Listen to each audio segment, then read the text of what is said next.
Yes, it's meant to be a big one for Nigeria. We're just talking about the IBB situation, how there's some sort of admittance years after, and it's almost the same thing when it comes to a work of art of the Benin Kingdom. A lot of them looted, hundreds of them. In fact, I'm not sure we are able to even count accurately, but the Kingdom of Netherlands has finally agreed to return some of these artifacts, 119 of them, and we just want to explore this conversation because, the effect is quite wide-reaching, right? So we have joining us on the show this morning the Consul General of the Kingdom of the Netherlands mission to Nigeria, Mr. Michael Dillon, is right here with us in our Lagos studio. Good morning, welcome to the Morning Brief. Good morning.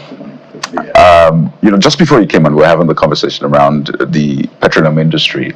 I know the Royal Dutch Shell Company, which is from Netherlands, is quite big when it comes to oil exploration and the rest. And I asked a very interesting question. I'm sure you probably listened about that, about the oil wealth in Nigeria. I've always wondered, is it a curse or a blessing? And I wonder for you, leading, or at least being where some of those companies come from, how do you see those events, oil spillage, the degradation of the environment? When you see those things, how do you react? Do you think, come on, what did we get ourselves into? I know this is out of the conversation, but it just hit me. Royal Dutch Shell is a big player, and it's from the Netherlands. Thank you. I was watching it, and I was thinking the same. Is it a curse or a blessing? It should be a blessing because it's a source of wealth, and that money, those funds can be invested into education, into healthcare, into infrastructure. We all know that that's a wonderful theory, but in practice, what you see in many places is that the funds, it all goes around money in a certain way, and then people forget about the infrastructure and the education and pollution. You can also produce oil obviously without that form of pollution. So every time I go to Abuja, I say this city has been built basically with oil money. You can use that to create a new city, a new environment. You can use that to improve the livelihoods of the people in the Niger Delta, and that's what it should be used for. But it turned out to be an extremely, let's say, complex, as you also saw from the discussion before. It's so complex between the oil companies, the communities, the rest, everybody. Well, it's a beautiful area. I mean, I travel quite a lot through Nigeria, and also in Bayelsa State. Yeah. And for me, there's hardly any area that's more beautiful in the country than the mangroves in Bayelsa State. So any degradation you see there makes you cry. It's sad. Sadly, and I'm glad that we're able to have some of these conversations. But the big question is, how do we move forward with all of these things and ensure that the communities, the people are better for it? And it's almost related, really, when you talk about the artifacts of any artifact, 119 of them. I was following the historical background to all of this, and I understand that Nigeria has been asking for the objects to be returned since independence in 1960. So I did the math. That's, come on, 65 years. And I'm thinking, why did it take that long? 65 years. You're completely right. You're completely right. It has to do with a mindset, not on the Nigerian side, but a mindset in the countries where these objects found their way. As we all know, in this specific case, they were looted in 1897, and found their way first to the UK, and from there to different countries and to different musea also. They were sold, they were bought. The ones that ended up in the Netherlands were actually bought by the Dutch Museum in auctions and so on. And of course Nigeria asked for that, not only for these objects, but for many other objects.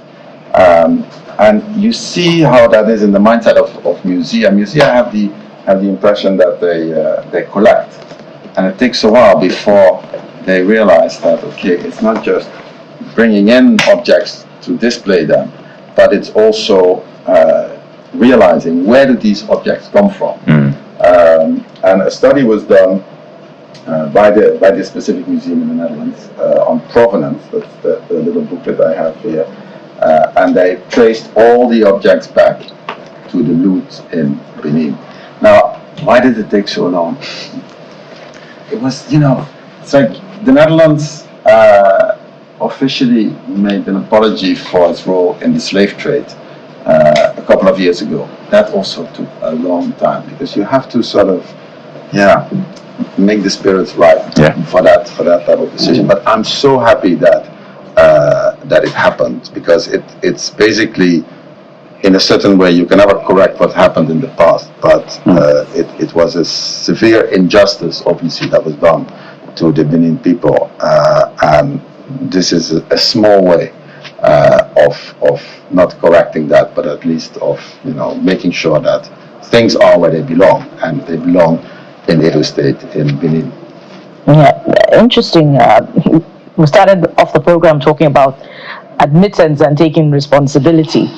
And according to a statement by one of the officials of the Netherlands, this is also a bit of a reparation. But on a larger scale, 3 years ago, the Horniman Museum in Britain also returned some artifacts. But on a larger scale, these museums in these European countries have made some sums in form of revenue from these artifacts over the years. I was looking at data from Statista.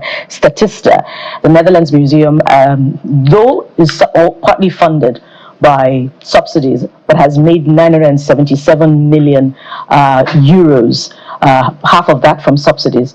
But now let's do the calculation, and it's left to the imagination. Over these decades that these museums have been in these European countries, don't you think reparation for Nigeria should be more than just the return of these artifacts?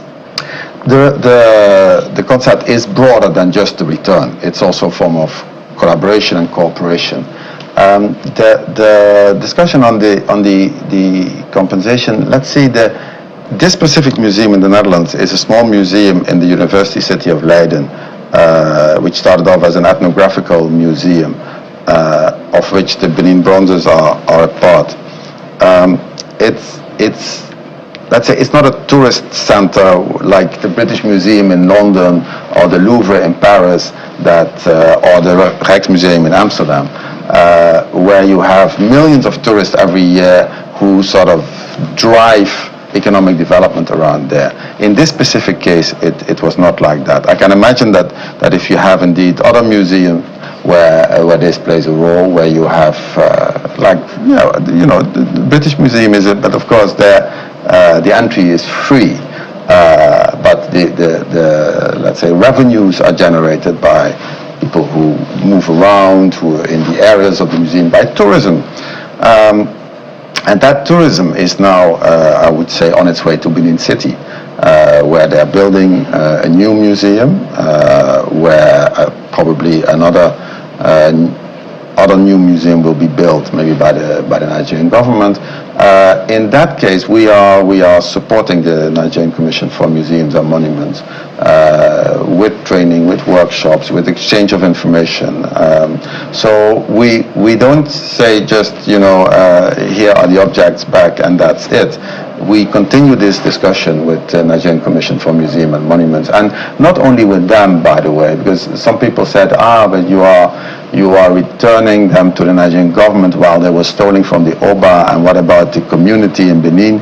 I was also very pleased to see that the Commission for Museum and Monuments made an agreement with the Oba on sort of the management of this, because they are, of course, part of the community, but we are the Dutch government and we deal with the Nigerian government, but in the end they will find their rightful place where they belong.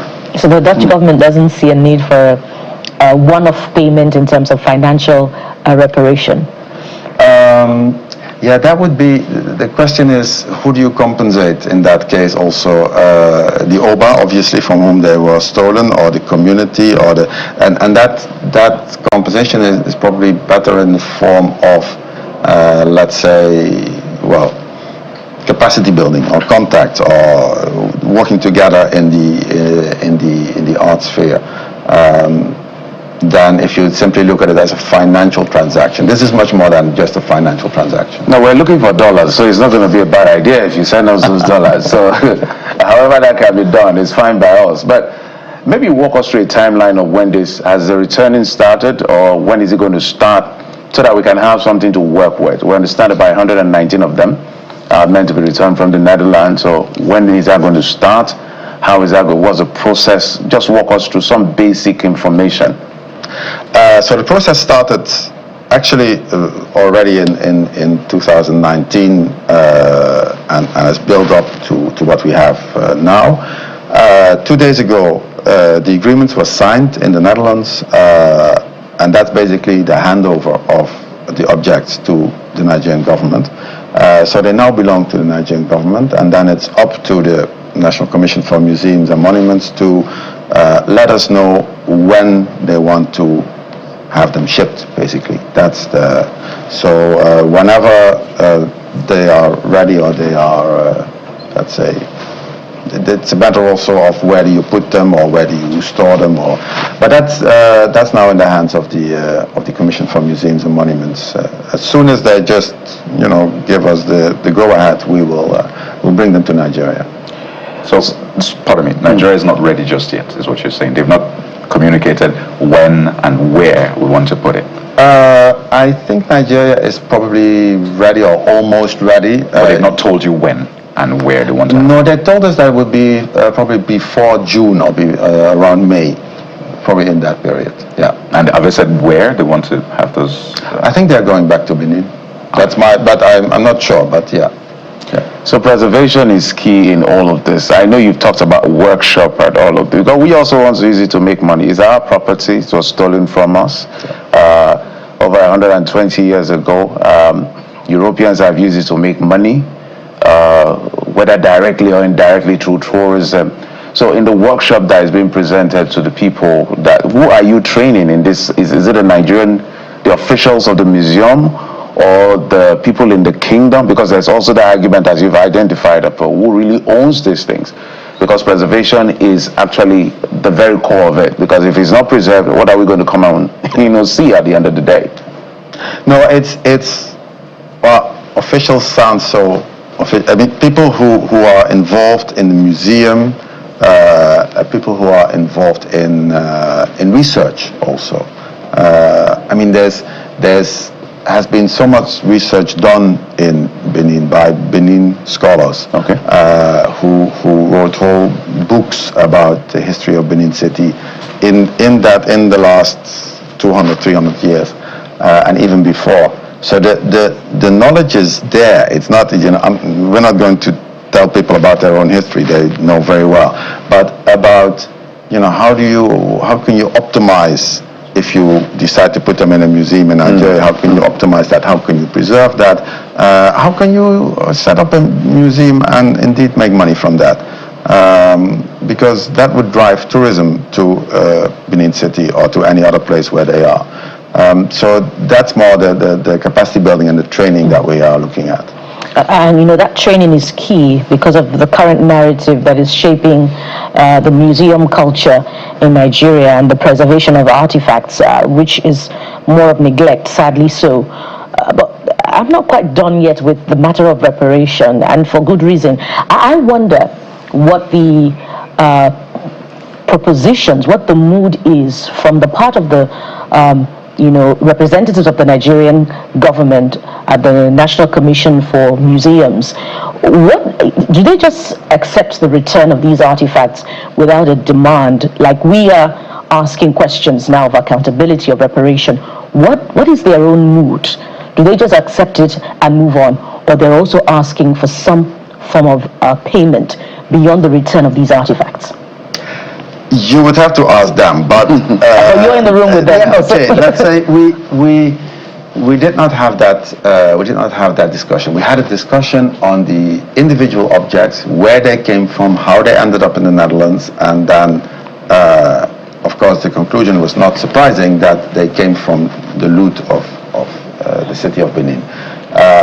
So once that was done, there was an independent commission in the Netherlands that advised the Dutch government that said, well, in the framework of the Dutch policy, we have a policy on returns. Nigeria is not the only country whereby we return things. We return things to Indonesia, we return things to Sri Lanka, and these are processes that have started of returning stolen objects, in a colonial context, that do not belong in the Netherlands, that belong where they originally come from.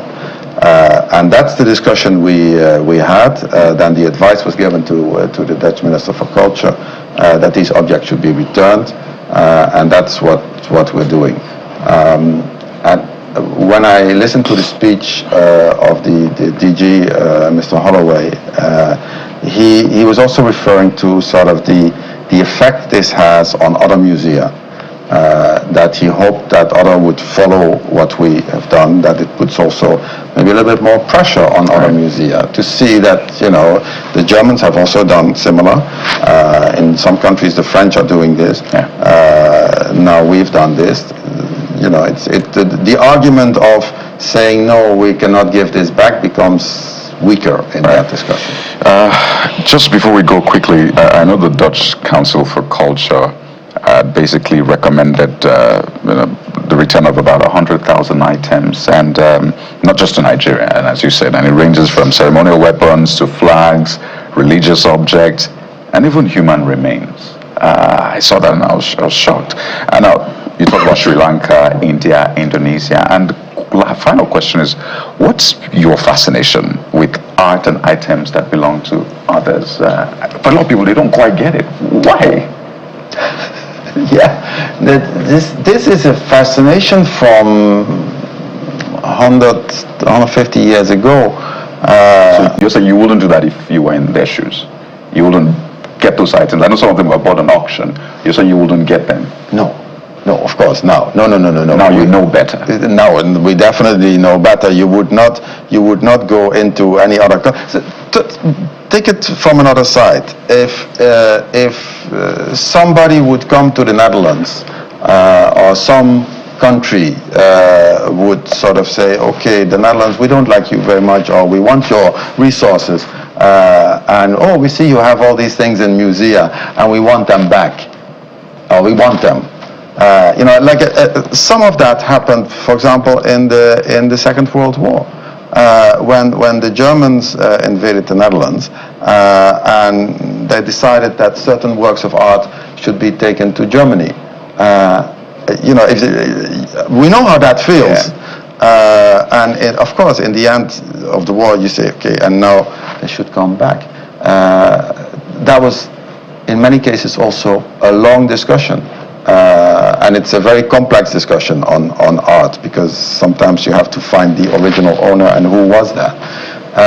But no, there's a lot of injustice in that world that is now slowly but surely being repaired. And we must commend you. I think it takes a certain level of bravery to really own up and say, we're sorry, we did this, and we're returning it. Some want more euros, so we'll see how that plays out in the coming days and months. But we have to thank you so much. We look forward to those items returning before June, hopefully. But thank you for your time, and we'll of course have future conversations around bilateral issues and the rest. So we've been speaking with the Consul General of the Kingdom of the Netherlands mission to Nigeria, Mr. Michel or Michael? Michel Dillon. Thank you for your time. Thank you very much.